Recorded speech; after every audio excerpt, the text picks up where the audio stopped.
예수님께서는 헤롯이 왕으로 있던 시대에 유대의 베들레헴이라는 마을에서 태어나셨습니다. 그때 동쪽 나라에서 몇 명의 박사들이 예루살렘으로 왔습니다. 그들은 이렇게 물었습니다. 유대인의 왕으로 태어나신 아기가 어디 계십니까? 우리는 동쪽에서 그 아기의 별을 보고 아기에게 경배하러 왔습니다. 헤롯 왕은 이 소리를 듣고 깜짝 놀랐습니다. 예루살렘 사람들도 모두 놀랐습니다. 헤롯은 모든 대제사장들과 율법학자들을 불러 모으고 그리스도가 어디에서 태어나실 것인지 물었습니다. 그들은 대답하였습니다. 유대의 베들레헴이란 마을입니다. 예언자들이 이렇게 기록해 놓았습니다. 그러나 유대 지방에 있는 너 베들레헴아, 너는 유대의 통치자들 가운데서 결코 작지 않다. 내게서 한 통치자가 나올 것이다. 그가 나의 백성 이스라엘을 돌볼 것이다. 그 소리를 듣고 헤롯은 박사들을 조용히 불렀습니다. 그리고 별이 처음 나타난 때를 알아냈습니다. 그리고 박사들을 베들레헴으로 보내면서 말했습니다. 가서 아기를 잘 찾아보시오. 아기를 찾으면 나에게도 알려주시오. 그러면 나도 가서 그 아기에게 경배하겠소. 박사들은 왕의 말을 듣고 출발했습니다. 그러자 동쪽 나라에서 보았던 바로 그 별이 박사들 앞에 나타나 그들을 안내해 주었습니다. 그러다가 아기가 있는 곳 위에서 멈추어 섰습니다. 박사들은 별을 보자 매우 기뻤습니다. 그들은 아기가 있는 집에 들어가서 어머니 마리아와 함께 있는 아기를 보았습니다. 그들은 아기에게 무릎을 꿇어 경배를 드리고 보물함을 열어 아기에게 황금과 유향과 모략을 예물로 드렸습니다. 그리고서 그들은 꿈에 헤롯에게 돌아가지 마라 하는 명령을 받고 다른 길로 자기 나라에 돌아갔습니다. 자, 우리 가슴에 손을 얹고 믿음을 고백하고 오늘 하는 말씀 듣겠습니다. 제가 먼저 고백하겠습니다. 하나님은 나를 사랑하십니다. 나는 그 사랑 안에 있습니다. 하나님은 오늘 나에게 말씀하실 것입니다. 그 말씀에 능력이 있습니다. 그 말씀에 생명이 있습니다. 나의 마음을 하나님께 열겠습니다. 나의 생각을 예수님께 집중하겠습니다. 들은 만큼 변합니다. 들은 만큼 행복해집니다. 지난주에 커피 광고 드렸는데 오래 기다리셨다면서요. 하나님 여러분 진짜 사랑하시나 봐요. 이번 주에 커피 기계가 도네이션이 하나 들어왔어요. 그래서 좀 덜 기다리고 커피 드실 수 있어서 서울 드림교회에서만 드실 수 있는 시애틀 커피 드시고 가시기 바랍니다. 주님께서 오시는 사건 속에는 이상하게 실망스러움이 가득 차 있습니다. 이스라엘은 메시아를 오랫동안 기다렸죠. 나라를 잃은 다음에는 더욱 그랬습니다.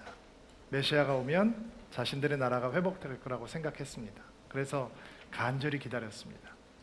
그런데 메시아가 막상 오셨을 때 아무도 그를 알아보는 사람이 없었습니다. 왜 그랬을까요? 예수님의 성탄, 그 거룩한 시장이 너무 실망스러워 보였기 때문입니다. 적어도 사람들이 보기에는 그랬습니다. 여러분, 왜 갈릴리입니까?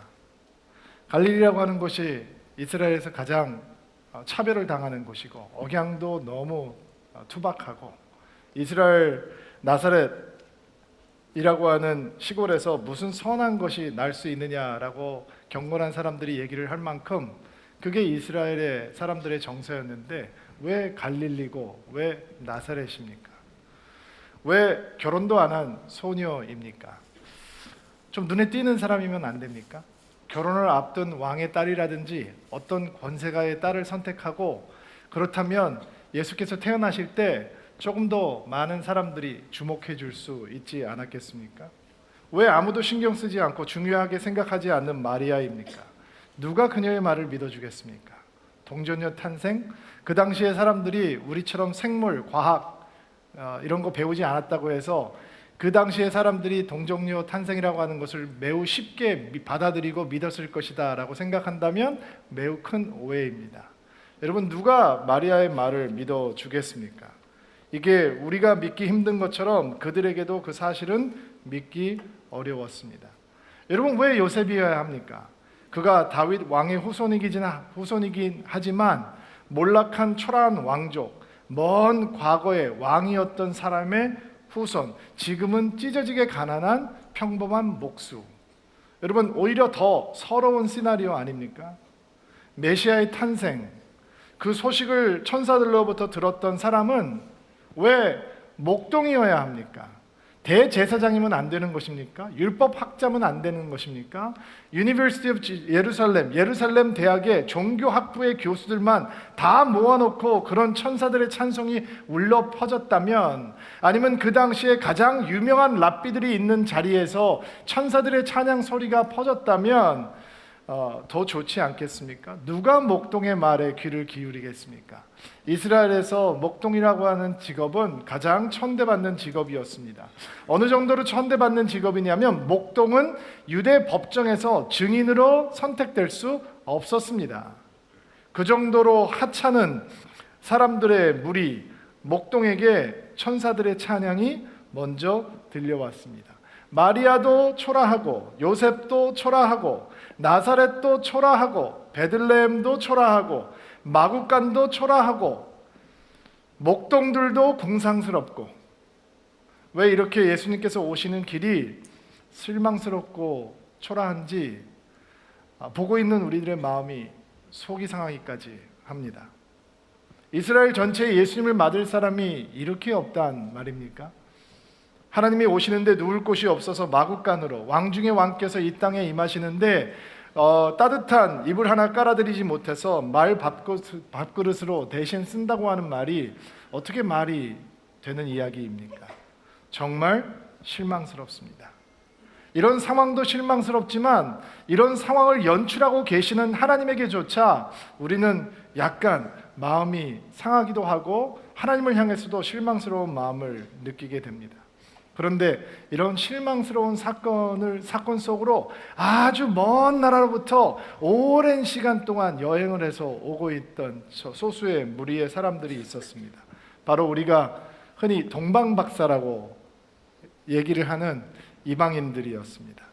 개역 성경에는 동방이라고 하는 표현을 썼고 쉬운 성경에는 동쪽으로부터 그들이 왔다라고 얘기를 하죠. 그 동방이 어디인지, 바벨론인지 메대인지 아니면 아라비아 지방인지 분명하지는 않습니다. 가끔씩 그 동방이 한국이라고 생각하는 말하는 사람이 있긴 한데 그거는 정말 너무 과한 주장이라고 생각합니다. 가능성은 희박합니다. 박사라고 얘기를 하니까 보통 공부를 많이 한 박사학위 소유자다라고 생각을 하기가 쉬운데, 그 박사라고 표현하는 단어 자체가 마고이라고 하는 단어 자체가 당시에 어떤 언어를 상징하냐면 어떤 제사장 무리들, 특별히 별을 공부하고 철학을 공부하는, 천문학을 공부하는, 물론 주술과도 조금 연결이 되어 있었겠죠. 이런 사람들의 무리를 박사다라는 단어로 표현을 했던 것 같습니다. 그들의 정체에 대해서 우리가 시원하게 알지는 못하지만 오늘 마태복음 2장의 본문을 보면 우리가 확실하게 알 수 있는 것들은 몇 가지 있습니다. 첫째, 그들의 여행의 목적입니다. 그들은 이스라엘에서 태어나신 크신 왕을 만나고 예배하기 위해서 왔습니다. 그 왕을 배알하기 위해서 왔다는 것이죠. 또 그들의 길을 인도해 주고 있었던 내비게이션이 바로 하늘에 나타난 큰 특별한 별이었다는 것입니다. 여러분과 저에게 어떤 천문학적인 특별한 지식이 없어서 그 당시 예수님 당시에 그 우주에서 어떤 특별한 천문학적인 현상이 나타났는지 제가 설명을 한들 알아들으시겠어요? 설명을 하고 있는 사람도 제대로 알겠어요. 다만 확실한 것은 별을 연구하고 있던 그들에게 어떤 특별한 별이 나타났고, 그 별은 그 당시 동방세계에서 사람들이 널리 알고 있던 어떤 특별한 메시아가 태어날 거라고 하는 특별한 사건과 연결이 돼 있다라고 하는 확신을 가지게 되었고, 먼 나라에서 살고 있는 그들이 그 당시에 여행이라고 하는 것은 만만한 일이 아닌데 굉장히 많은 위험을 감수하고 가야 되는 건데 짐을 다 싸고 특별한 선물을 준비해서 그 별을 따라 나서지 않으면 안 될 만큼 어떤 그들에게는 특별한 사건이었다라고 여러분들께서 이해하시면 될 것 같습니다. 설레는 마음으로, 두근두근거리는 마음으로, 저 별을 따라가야겠다라는 마음으로 그들은 여행을 시작을 합니다. 그리고 별을 따라 이스라엘에 도착한 그들은 매우 상식적인 선택을 하죠. 아마 우리가 그 여행에 함께 있었어도 우리도 비슷한 선택을 했을 거라고 생각을 합니다. 이스라엘에 별이 도착을 하자 그들은 주저하지 않고 왕이 살고 있던 왕궁을 찾아갑니다. 왜 아니겠습니까? 이스라엘의 위대한 왕이 태어났다면 그 왕은 당연히 왕궁에 계실 것이고, 그 왕을 만나기 위해서 첫 번째 그들이 가야 할 곳은 이스라엘의 왕이 살고 있는 왕궁이지 않겠습니까?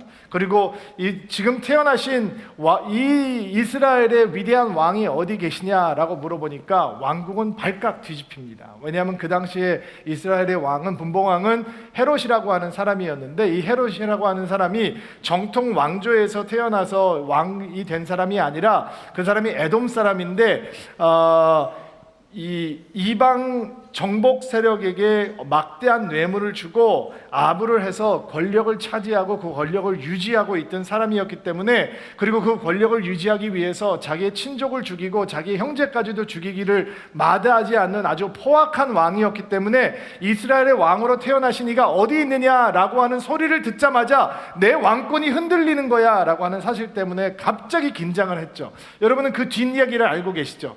베들레헴에서 왕이 태어날 것이라고, 아기가 태어났다라고 하는 소식을 듣고 2살 미만의 아이들을 싸그리 죽여버릴 만큼 아주 엄청난 포악한 왕이었는데, 지금 왕이 어디 계십니까? 라고 하는 얘기를 듣고 왕국이 발칵 뒤집혔습니다. 그리고 그게 도대체 무슨 말인지 자초지경 설명을 들은 다음에 대제사장들과 그리고 율법을 연구하는 학자들에게 700년 전에 주어졌던 예언의 말씀, 미가서에 나와 있는 예언의 말씀을 보면 베들레헴에서 메시아가 태어나실 것이다 라고 하는 말씀을 확인을 하고 동방 박사들에게 이렇게 당부를 합니다.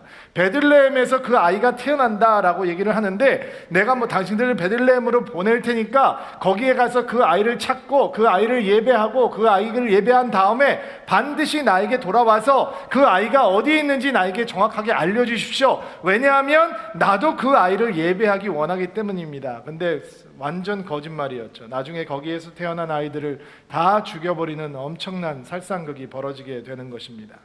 그리고 동방의 박사들이 이스라엘까지 인도해 주었던 그 별을 다시 따라서 베들레헴으로 가게 됩니다. 이게 왜 이렇게 헷갈렸을까? 가까워요. 이스라엘하고 예루살렘하고 베들레헴이 굉장히 가까워요. 여러분 성지순례 가보면 진짜 눈 깜짝할 새게 들어가거든요. 아마 그 당시에는 걸어 다녔지만 그럼에도 불구하고 그 별이 서 있던 로케이션이 아마 동방 박사들에게 굉장히 헷갈렸던 것 같아요. 별을 따라서 가보니 그들의 마음을 설레게 해주었고 왕의 출현을 보여줬던 특별한 별이 서 있는 바로 그곳까지 따라가 보니 얼마나 그들의 마음이 설렜겠습니까? 그들의 앞에 펼쳐질 광경이 여러분 어떻게 상상이 되십니까? 확인하지 않았습니까? 700년 전에 베들레헴아, 너는 작지 않은 고일이다. 너에게서 메시아가 나올 것이다. 그러니 그 앞에 얼마나 놀라운 풍경이 펼쳐지겠습니까? 그러나 별이 멈추어 선 곳, 동방 박사들이 별을 따라서 간 바로 그곳은 그렇게 화려하지 않았습니다. 매우 실망스러운 곳이었습니다. 화려하지도 않고 주위를 군사들이 호위하고 있지도 않고 오히려 어느 누구도 눈길을 한번 주지 않을 만큼 더럽고 초라하고 누추한 마국간 앞이었습니다. 별을 따라왔더니 마국간까지 오게 되었습니다. 너무 황당하죠. 별을 따라가면서 사람들은 마음을 설레게 되어 있습니다. 뭔가 큰 기대만 갖습니다. 내가 저거 따라가면 저 끝에는 뭔가 있을 텐데, 그래서 우리는 공부 열심히 하는 겁니다. 공부 열심히 해서 그 공부라는 별 따라가면 뭔가 대단한 게 있을 텐데, 그래서 취업 준비도 열심히 하는 겁니다. 젊음을 다 회사에다 갖다 바치는 것입니다. 여러분 떠난 다음에 그 회사 여러분의 이름 석자도 기억하지 못하는데 20년, 30년을 그 회사를 위해서 온갖 노력을 다합니다. 출세라는 별, 성공이라는 별 따라가기 위해서 정말 고생하면서 땀을 흘리면서 따라갑니다. 결혼이라는 별도 따라가 봅니다. 결혼해서 제일 사랑하는 사람하고 결혼을 하는데 시간이 지나다 보면 이런 얘기를 들을 때마다 마음이 씁쓸해집니다. 결혼은 해도 후회, 안 해도 후회. 해본 사람이니까 그런 얘기를 하는 거지 라는 얘기는 더 씁쓸해집니다. 자녀라는 별도 따라가 보죠. 나의 인생이 만족스럽지 못해서 내 자식을 통해서 다시 한번 내 인생을 살아보겠다라고 하는 마음으로 올인합니다. 내가 하지 못했던 거 다 해주고 누리지 못했던 거 다 하게 해주고 내가 이루지 못했던 것들을 그들을 통해서 이루게 해주려고 정말 희생합니다. 근데 결국 자기가 원하는 길 갑니다. 자기가 원하는 사람하고 만나서 결혼하고 가끔이라도 집에 좀 찾아와 주면 좋은데 그 발길도 점점 뜸해지고 왜 이렇게 자주 찾아오지 않냐라는 말이라도 할라치면 그 말 듣고 삐져서 더 안 올까 봐 속만 끙끙 앓습니다. 사람이 사는 게 다 비슷합니다. 자녀라는 별을 따라왔는데도 여전히 만족스럽지 못합니다. 여러분 별을 따라가 보셨습니까? 그리고 여러분이 혹시 도달한 곳이 마국간이어서 혹시 당황해 보신 적은 없습니까? 저는 10대에 혼자서 미국에 건너갔습니다. 남들보다 그게 잘 되는 길이고 앞서는 길이고 세상에서 인정받는 길이라고 생각해서 집 떠나는 것을 두려워하지 않았습니다. 저는 별을 따라가려고 갔습니다. 근데 제가 도착한 곳은 마국간이었습니다. 정말 당황스럽더군요. 별을 따라서 교회도 나와봅니다.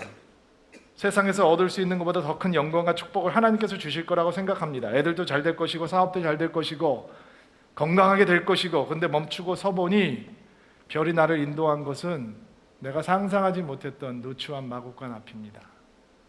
그리고 우리는 혼란스러워집니다. 이건 뭐지? 제가 신학교 다닐 때 친구가 한 명 있었습니다. 미식 축구를 하는 친구였는데 이 친구가 미네소타 주립대학에서 전액 장학생으로 스카우트를 다 받았습니다. 러닝백 들고 뛰는 친구예요. 이 친구가 아주 키가 작은 친구인데 진짜 러닝백 맞아? 라고 하면서 남자가 3명이 올라탔는데 저희들을 짊어지고 뛰는 걸 보고 저희들이 믿어주기로 했던 기억이 납니다. 그런데 고등학교를 졸업하고 대학 입학하기 전에 여름방학 때 친구들과 어디에 놀러 갔다가 집에 돌아오는 길에 음주운전을 하고 있던 어떤 사람이 와서 차를 들이받고 그의 무릎이 다 산산조각이 나와버렸습니다. 일반적으로 생활하는 데는 아무 지장이 없습니다. 평소 다른 사람들과 똑같이 걸어 다닐 수 있고 똑같이 뛸 수 있습니다. 단지 프로 미식 축구가 될 수 있는 길은 전혀 닫혀버렸습니다. 제가 다녔던 학교가요, 시애틀의 미식 축구단 연습구장 바로 옆에 있습니다. 소리가 들립니다. 소리 지르는 소리, 그리고 막 이 프로텍션 기어가 막 부딪히는 소리, 이런 소리가 들립니다. 그리고 그 친구는 그 연습구장에서 알바를 했습니다.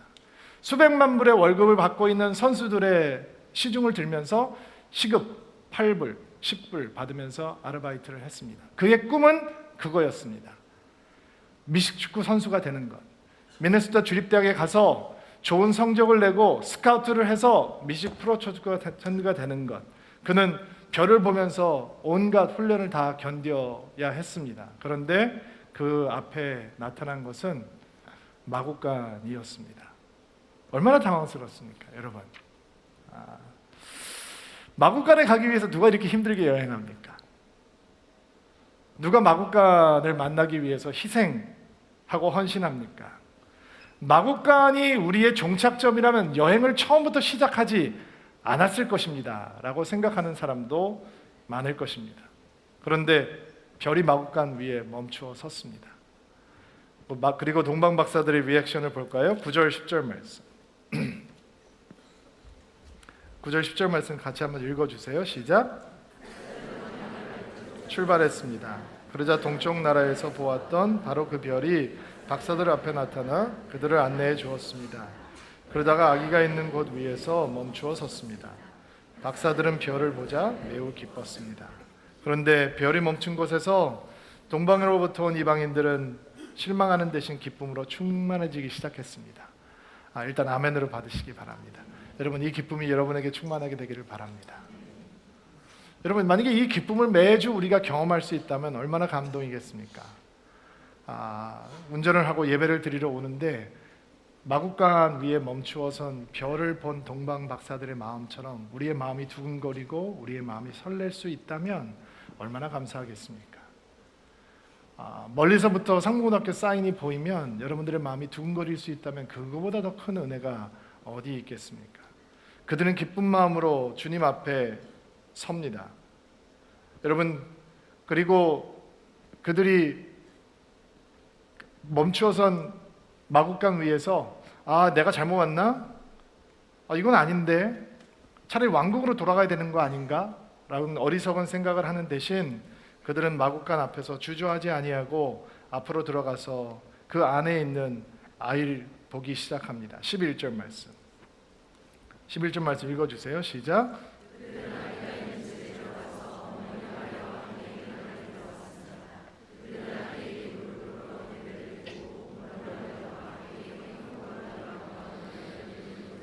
자, 주저하지 않고 들어가죠. 우리가 놓치지 말아야 될 표현이 여기 하나 등장하고 있는데 무릎을 꿇어 경배를 드리고 라고 하는 표현입니다. 옛날 개혁 성경에는 엎드려 경배했다라고 표현을 했고 하나님께 예배할 때 등장하는 바로 그 표현입니다. 단순한 존경심을 표하는 수준을 넘어서 예배하고 경배하는 모습을 보여주기 위한 표현이 여기서 이야기하고 있는 무릎을 꿇고 경배했다라고 하는 표현입니다.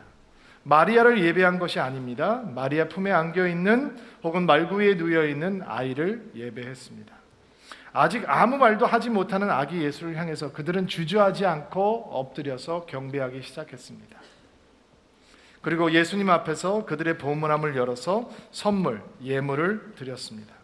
선물이 3개이기 때문에 우리는 동방박사가 3명이라고 생각을 하는 거죠. 동방박사들이 복수이기는 하지만 몇 명이 왔던 것은 확실하지 않은데 여기에 등장하고 있는 선물이 3가지이기 때문에 한 사람이 한 가지씩 가져왔다라고 생각을 하는 거예요.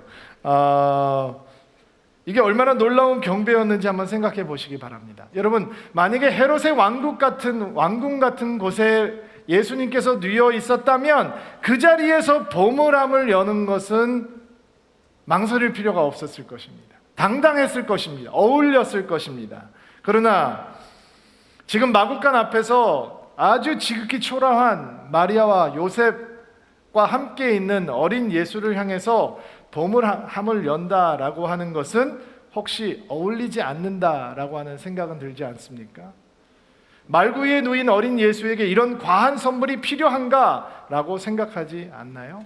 실제로 많은 사람들이 마국간에 이런 귀한 선물을 내려놓는 것은 과하다라고 생각을 합니다.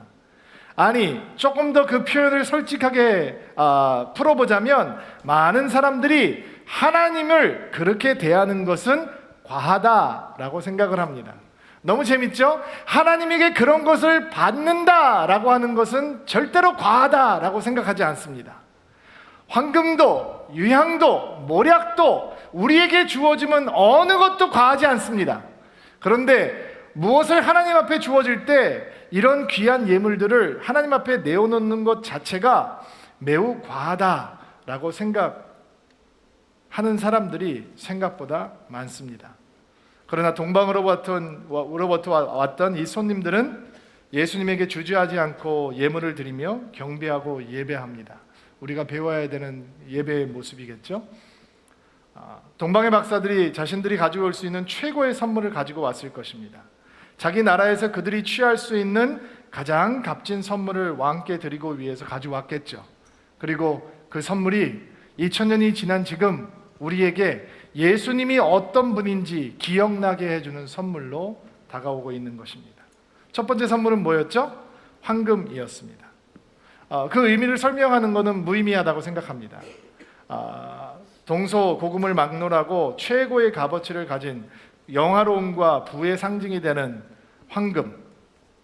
사람들은 그 황금을 힘과 부의 상징으로 여전히 받아들입니다. 아마 황금을 드린 동방의 박사에게도 황금은 그의 부의 상징이요 세상의 영광이었을 것입니다. 그런데 그것을 아기 예수께 돌려드립니다. 마국간 안에서 황금은 더 이상 자기의 부를 위한 도구가 아닙니다. 마국간 밖에서는 황금을 가지고 있는 순간 자기를 과시할 수 있고 자기의 능력을 자랑할 수 있고 자기의 부유함을 의지할 수 있을지 모르지만 마국간 안으로 들어가서 아기 예수 앞에 엎드려 경배를 하는 순간 세상에서의 욕심과 굴레를 우리에게 얹어주는 황금이 바로 예수님을 예배하는 통로로 변해버리게 되는 것입니다. 여러분, 마구간이라고 하는 것이 얼마나 위대하고 아름다운 것이냐면 황금의 소중함보다 예수님의 소중함을 발견하게 되는 곳이기 때문입니다. 황금을 사랑하는 삶의 경박함을 무너뜨릴 수 있는 건 마구간 바깥에서는 절대로 일어나지 않습니다. 황금을 사랑하는 삶의 경박함을 무너뜨릴 수 있는 것은 마구간 안으로 들어가는 사람들에게만 가능합니다. 하나님으로부터 우리를 멀어지게 하는 황금을 통해서 오히려 하나님을 사랑하고 하나님을 예배하고 하나님을 경배하고 하나님으로부터 우리를 끌고 나오려고 하는 황금의 힘을 오히려 하나님께 가까이 갈 수 있는 도구로 삼을 수 있는 것은 마구간 밖에서는 불가능합니다. 마구간 안으로 들어가는 사람들에게만 가능하죠. 황금을 사랑하는 마음으로는 예수님을 사랑하지 못하고 황금에 집착하는 마음만으로는 예수님 앞에 기쁘게 엎드려 예배하지 못하기 때문에, 그리고 마구간 바깥에서는 절대로 예수님이 황금보다 귀해질 수 없기 때문에 믿음으로 마구간 안에 들어가는 사람들은 그 안에 누인 보잘것없어 보이는 어린 아기 예수 앞에서 자기가 가장 소중하게 생각하는 황금이 그분 앞에 드리기에 너무 초라한 선물이라고 깨닫는 순간 자기에게 세상에서는 가장 귀중하다고 하는 황금을 예수님 앞에 내가 당신을 사랑하고 당신을 경배합니다 라고 하는 도구로 주님 앞에 드릴 수 있는 것입니다. 세상에서는 황금을 나의 힘, 세상의 영화로움을 기억나게 해주는 선물이라면, 마구간 안으로 들어가는 순간 우리의 손에 쥐어진 황금은 예수님의 존귀함을, 그분이 우리에게 왕으로 오신 하나님이라는 사실을 겸손하게 고백하는 예배의 도구로 변하게 되는 것입니다. 여러분, 이런 은혜가 여러분들 가운데 있게 되기를 주의 이름으로 축복합니다. 여러분, 교회 다니시면서 하나님 때문에 하나님께 뭔가 아깝다고 느껴보신 적 있습니까? 있으시겠죠. 아직 마구간 밖에 계신 겁니다. 마구간 안에 들어가면 여러분이 가진 것의 소중함보다 예수의 소중함을 먼저 보게 됩니다. 여러분, 아직 헌금하는 거에 기쁨을 못 배우셨습니까? 그러면 여러분 아직 마구간 밖에 계신 겁니다. 마구간 안에 들어가시면 내가 헌금을 드리는 것이 얼마나 보잘것없고 초라한 것인지, 그분께서 내가 가진 것을 다 가지셔도 나는 더 드릴 수밖에 없다라고 하는 겸허한 마음을 배우게 되는 것입니다. 때때로 교회에서 헌금에 대해서 가르치고 11대에 대해서 얘기할 때 여러분 마음이 불편하십니까? 그렇다면 여러분은 아직 마구간 밖에 계신 것입니다. 마구간 안에 들어가면 여러분의 가진 것에 대한 집착이 아닌 여러분을 위해서 이 땅에 오신 왕 중의 왕이요 만주의 주가 되신 예수님의 소중함이 보이기 시작합니다. 그 예수님 앞에 나의 인생을 드릴 수 있고, 나의 열정을 드릴 수 있고, 나의 젊음을 드릴 수 있고, 나의 모든 것을 드릴 수 있을 때, 그때 마구간이 우리에게 가져다 주는 은혜를 누리게 되는 것입니다. 경험할 수 있게 되기를 주의 이름으로 축복합니다. 두 번째 선물은 유향입니다. 순수한 향이라고 하는 뜻이죠. 구약에서 대부분 향이 쓰이는 곳은 하나님을 예배하는 것과 긴밀하게 관계가 있습니다. 그래서 향은 백성들이 마음대로 사용할 수 없고 오직 하나님을 향해서만 쓰여졌습니다. 유향은 하나님을 온전히 예배할 때 드려지는 것입니다. 하나님을 기뻐할 수 있는 선물, 예수님께 필요한 합당한 예배를 올려드리는 선물이 바로 유향이었습니다.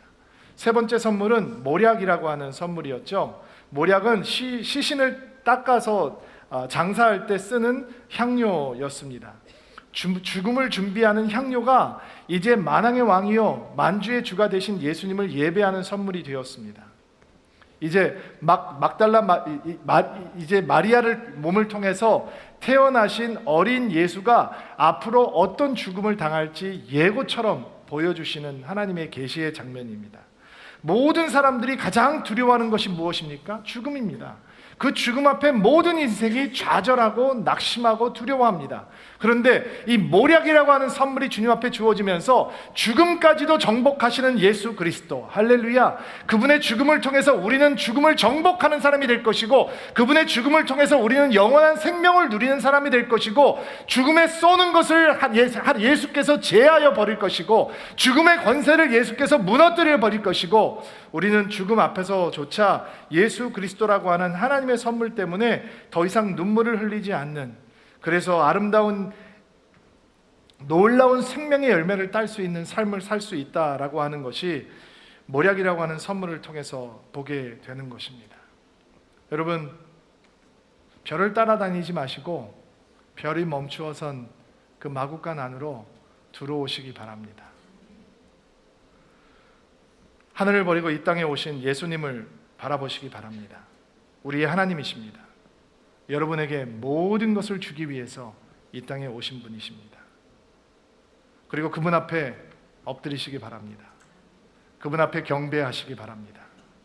당신의 왕은 예수 그리스도이십니다. 여러분이 가지고 있는 모든 것의 주인은 예수 그리스도이십니다.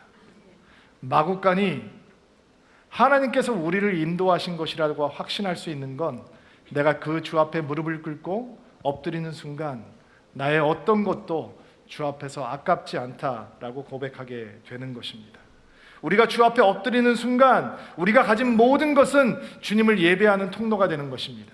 우리가 마구간 밖에 머무를 동안에는 우리가 가진 어떤 것도 주를 향해 다가갈 수 없는 장애물이 됩니다. 그것 때문에 주를 못 만납니다. 너무 건강해서 주를 못 만나고, 너무 부자라서 주를 못 만나고, 너무 공부를 많이 해서 주를 못 만납니다. 그러나 머구간 안으로 들어가는 순간 우리가 배웠기 때문에 주님 앞에 무릎을 꿇을 수 있을 때 우리의 지식이 주를 예배하는 통로가 될 것이고, 우리의 가진 것이 주를 예배하는 통로가 될 것이고, 우리의 젊음이 주를 예배하는 통로가 될 것이고, 우리의 열정과 은사가 주를 예배하는 통로가 되는 것입니다.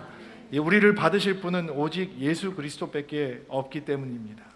여러분, 동방박사들이 보물함을 열어서 아낌없이 주를 예배합니다. 그 결과는 무엇입니까? 12절 말씀 마지막으로 같이 한번 읽어볼게요. 12절 시작.